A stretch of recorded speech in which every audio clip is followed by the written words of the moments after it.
Welcome to Rajasthan study number 1। Rajasthan study number 1 आप सभी का स्वागत है। आज है 4 मार्च और 4 मार्च 2023 से राजस्थान करंट अफेयर्स उनसे रिलेटेड जितने भी फैक्ट बनते हैं वो आज की क्लास के अंदर हम देखने वाले हैं। तो आने वाली 2023 की एग्जाम की दृष्टि से इंपॉर्टेंट सेशन है वो रहने वाला है और इसकी पीडीएफ प्राप्त करने के लिए राजस्थान स्टडी नंबर 1 टेलीग्राम को ज्वाइन कीजिएगा और वहां से इसकी पीडीएफ प्राप्त कर सकते हैं।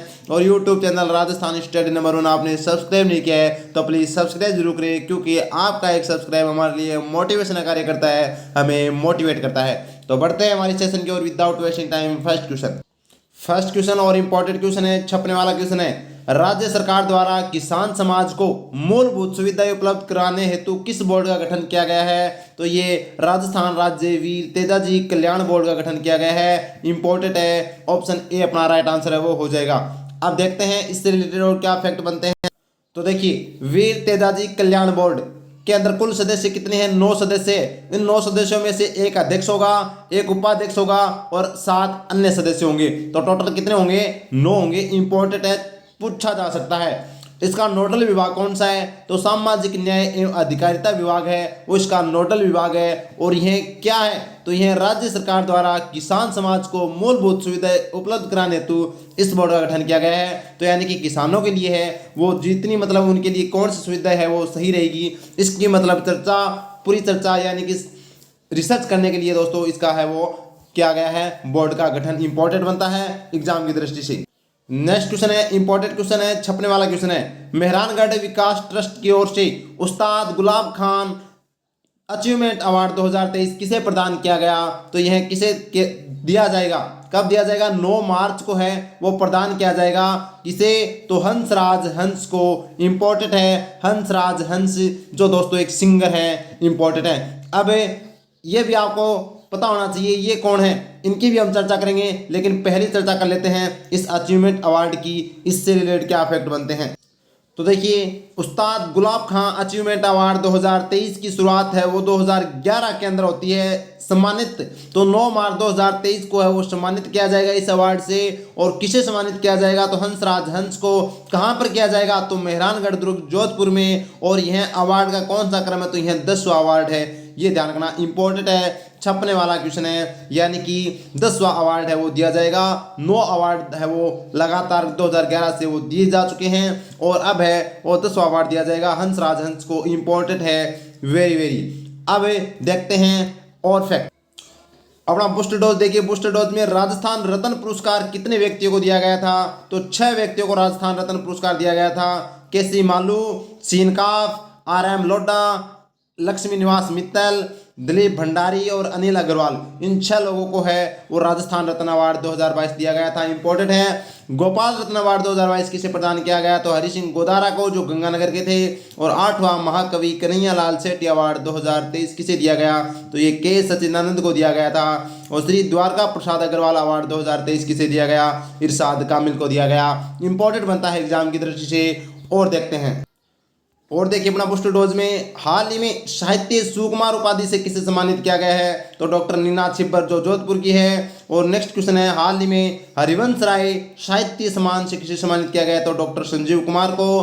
कहानी श्रेणी में पंडित झाबरमल शर्मा सृजनात्मक साहित्य पुरस्कार किसे दिया गया? तो रविदत्त मेहता को, जिसकी रचना है गुमशुदा। और नेक्स्ट क्वेश्चन इंपॉर्टेंट है, लीडर ऑफ डिकेड सम्मान से राजस्थान के किस मंत्री को नवाजा गया? तो अशोक चांदना को नवाजा गया। ये अपना बूस्टर डोज था। अब मैंने कहा था अदर ऑप्शन भी हम चर्चा करेंगे। तो नथू लाल सोलंकी, गफूर खां मांगनियार और विलास जानवे, इनको है वो हाल ही में संगीत नाटक अकादमी अवार्ड दिया गया है। और इम्पोर्टेंट है, राष्ट्रपति के द्वारा इनको ये कौन सा अवार्ड दिया गया है? संगीत नाटक अकादमी। 3 व्यक्तियों को याद रखना, वेरी वेरी इंपॉर्टेंट है। छपने वाला क्वेश्चन है, राजस्थान से है तीनों के तीनों। नेक्स्ट क्वेश्चन है 3 नंबर क्वेश्चन अपना, 5 नए महिला बंदी सुधार गृह खोलकर राजस्थान देश में किस स्थान पर है? तो राजस्थान है वो प्रथम स्थान पर आता है। बात करें तो 5 नए महिला बंदी सुधार गृह वो खोले गए हैं और इसी के साथ राजस्थान है वो देश के अंदर प्रथम स्थान पर है वो आ गया है। अब आपको पता होना चाहिए, कारागार जो कारागार मंत्री है वो टीकाराम जूली है और उन्होंने विधानसभा के अंदर है वो दोस्तों ये सूचना दी है। इंपॉर्टेंट बनता है। और इसके अंदर जो मतलब कैदियों को मुख्य धारा में, समाज की मुख्य धारा में लाने के लिए उन्होंने दोस्तों ये कार्य किया। और इसी के तहत वो 835 कैदियों को भी है वो रिहा किया गया और 5 नए महिला बंदी जो सुधार गृह वो खोले गए और इसी के साथ प्रथम स्थान पर राजस्थान आ गया। अब देखते हैं राजस्थान की और रैंकिंग। दिसंबर माह में जारी जल जीवन मिशन रैंकिंग में राजस्थान कौन से स्थान पर है? तो राजस्थान 30वें स्थान पर है। EAC-PM द्वारा जारी सामाजिक प्रगति रैंकिंग में राजस्थान का स्थान 30वां है और देश में राजस्थान का दूध उत्पादन में तीसरा स्थान है और अंधता नियंत्रण नीति लागू करने वाला प्रथम राज्य राजस्थान है। इंपॉर्टेंट है एग्जाम की दृष्टि से। बढ़ते हैं आगे। नेक्स्ट क्वेश्चन है, राजफेड द्वारा 100 मीट्रिक टन का पशु आहार प्लांट कहाँ स्थापित किया जाएगा? तो झोटवाड़ा जयपुर के अंदर है वो राजफेड के द्वारा 100 मीट्रिक टन का पशु आहार प्लांट है वो स्थापित किया जाएगा। इंपॉर्टेंट है। अब पूरी चर्चा करते हैं राजफेड की। तो देखिए राजफेड की स्थापना है वो 26 नवंबर 1957 को होती है। इंपॉर्टेंट बन जाता है एग्जाम की दृष्टि से। और राजफेड की आपसे फुल फॉर्म भी पूछी जा सकती है। तो इसकी फुल फॉर्म क्या है? Rajasthan state cooperative marketing federation. Hindi में हम चर्चा करें तो राजस्थान राज्य सहकारी मार्केटिंग का मतलब विपणन फेडरेशन यानी संघ। तो राजस्थान राज्य सहकारी विपणन संघ है वो इसका फुल फॉर्म होता है और इसका मुख्यालय जयपुर में है। और इसका उद्देश्य क्या है राजफेड का? तो कृषि उत्पादन की बिक्री तथा उत्पादन की खरीद करना इसका मुख्य उद्देश्य होता है। और पशु आहार प्लांट वो झोटवाड़ा जयपुर में राजफेड के द्वारा है वो स्थापित किया गया है। तो इंपॉर्टेंट बन जाता है एग्जाम की दृष्टि से। छपने वाला क्वेश्चन है। बढ़ते हैं आगे। नेक्स्ट क्वेश्चन है, राज्य में मंदिरों की भूमि की चारदीवारी कर उन्हें सुरक्षित व विकसित करने हेतु देवस्थान विभाग द्वारा कौन सी योजना शुरू की गई है? तो ये नंदन कानन योजना शुरू की गई है। इंपॉर्टेंट है। नंदन कानन योजना मंदिरों की भूमि की चारदीवारी कर उन्हें सुरक्षित और संरक्षित करना। अब पूरी चर्चा करते हैं नंदन कानन योजना की। तो देखिए नंदन कानन योजना की घोषणा वो शकुंतला रावत ने की, जो क्या है देवस्थान मंत्री हैं। और ये क्या है उद्योग एवं वाणिज्य मंत्री भी है और देवस्थान मंत्री भी कौन है? शकुंतला रावत है। क्या है? तो राज्य में मंदिरों की भूमि की चारदीवारी कर उन्हें संरक्षित व विकसित करना इसका मुख्य उद्देश्य है। और अन्य की बात करें तो इस योजना के तहत पिंपल, आंवले तथा कल्पवृक्ष के पौधे लगाकर मंदिरों की भूमि को संरक्षित व विकसित किया जाएगा। इंपॉर्टेंट है एग्जाम की दृष्टि से। बढ़ते हैं आगे। नेक्स्ट क्वेश्चन है, हाल ही में भारतीय लोक कला मंडल उदयपुर का कौन सा स्थापना दिवस मनाया गया? तो इसका है वो 72वां स्थापना दिवस मनाया गया है लोक कला मंडल उदयपुर का। इंपॉर्टेंट है। तो देखते हैं लोक कला मंडल उदयपुर के बारे में। तो देखिए भारतीय लोक कला मंडल की बात करें, इसकी स्थापना 22 फरवरी 1952 को होती है। कहाँ पर? उदयपुर में। संस्थापक इसके देवीलाल सांबर हैं और इसका उद्देश्य है वो परंपरागत लोक कला का संरक्षण व संवर्धन करना इसका मुख्य उद्देश्य है। और 2023 में इसका 52वां स्थापना दिवस है वो मनाया गया है। अब बूस्टर डोज में देखिए और कौन से स्थापना दिवस मनाए गए हैं।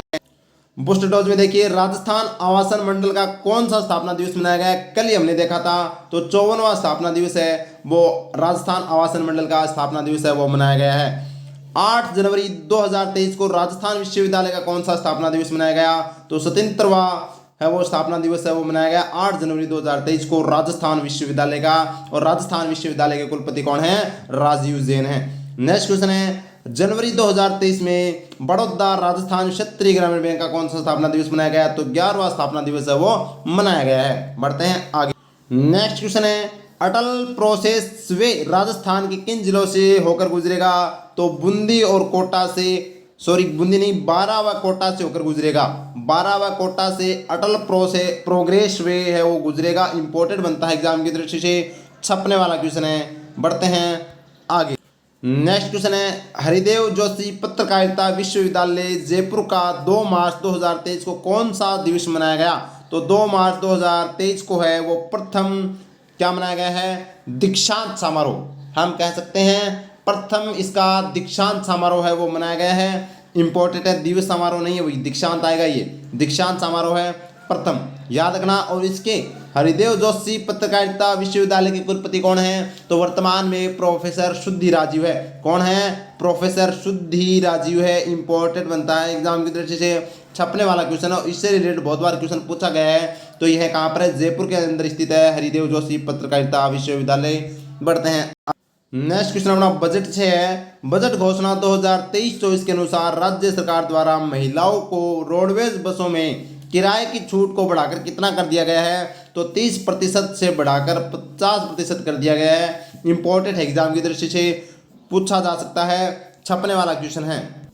नेक्स्ट क्वेश्चन अपना आर्थिक समीक्षा से है। राजस्थान आर्थिक समीक्षा 2022-23 के अनुसार स्थिर मूल्यों में क्षेत्रवार योगदान रहा है। तो सेवा क्षेत्र का 43.74% है, कृषि क्षेत्र का 28.55% है और उद्योग क्षेत्र का 27.31% है, यानी उपयुक्त 26 का राइट आंसर हो जाएगा। तो ये आपको ध्यान रखना है, आने वाले 2023 में जो भी एग्जाम होगी, अगर आर्थिक समीक्षा से अगर क्वेश्चन आएगा तो ये फैक्ट आपको वो याद होने चाहिए, इंपॉर्टेंट है। तो यानी कि सेवा क्षेत्र में स्थिर मूल्य की बात पूछी जाए तो सेवा क्षेत्र के अंदर है वो 43.74% है। अगर प्रचलित मूल्य के अंदर पूछा जाए तो 43.74% बराबरी है, सेम ही है। जबकि कृषि क्षेत्र में स्थिर मूल्यों पर तो है 28.55% है, जबकि प्रचलित मूल्यों पर है वो 28.95% है, ये आपको ध्यान रखना है। और उद्योग क्षेत्र में स्थिर कीमतों पर तो है जो स्थिर मूल्यों पर 27.31% है और प्रचलित मूल्यों पर है वो 27.31, यानी कि सॉरी ये छिंत्र आएगा यहाँ पर,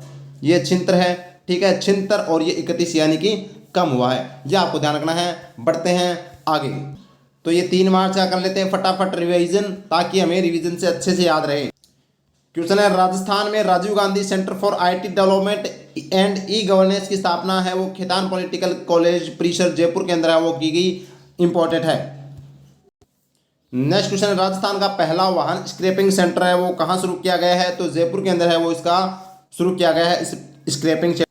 नेक्स्ट क्वेश्चन है, हाल ही में राजस्थान आवासन मंडल का कौन सा स्थापना दिवस मनाया गया, तो 54वां स्थापना दिवस है वो मनाया गया है आवासन मंडल का। नेक्स्ट क्वेश्चन है, कौशल रोजगार एवं उद्यमिता विभाग द्वारा चौमू में मेगा जॉब फेयर का आयोजन है वो कब किया गया, तो 2 मार्च 2023 को है वो चौमू में जॉब मेगा फेयर का आयोजन किया गया। नेक्स्ट क्वेश्चन है, राजस्थान सरकार द्वारा किस क्षेत्र को 21वां वन्य जीव कंजर्वेशन रिजर्व घोषित किया गया है, तो झालाना आमागढ़ कंजर्वेशन रिजर्व जयपुर को है वो 21वां कंजर्वेशन रिजर्व घोषित किया गया है, इंपॉर्टेंट है एग्जाम की दृष्टि से। नेक्स्ट क्वेश्चन है, राजस्थान सरकार के विज्ञान व प्रौद्योगिकी विभाग की ओर से जयपुर स्थित क्षेत्रीय उद्यान विज्ञान में राष्ट्रीय विज्ञान दिवस कब आयोजित किया गया, तो 28 फरवरी को राष्ट्रीय विज्ञान दिवस है वो मनाया जाता है। नेक्स्ट क्वेश्चन है, 1 से 5 मार्च 2023 तक राजस्थान रैंकिंग मास्टर्स बैडमिंटन प्रतियोगिता का आयोजन कहाँ किया गया, तो कोटा के अंदर है वो आयोजन वो किया गया। तो ये था हमारा आज का सेशन, उम्मीद करता हूँ अच्छा लगा होगा। अगर वास्तव में आपको सेशन अच्छा लगा तो प्लीज़ लाइक कीजिएगा, शेयर कीजिएगा और सब्सक्राइब करना नहीं भूलिए और प्रेस बेल आइकन को ऑन कर लीजिएगा ताकि आपको नोटिफिकेशन मिलता रहे। और राजस्थान स्टडी नंबर टेलीग्राम को ज्वाइन कीजिएगा, वहाँ से इसकी PDF प्राप्त कर सकते हैं और इंस्टाग्राम को भी आप फॉलो कीजिएगा। थैंक यू, जय हिंद, जय भारत माता की।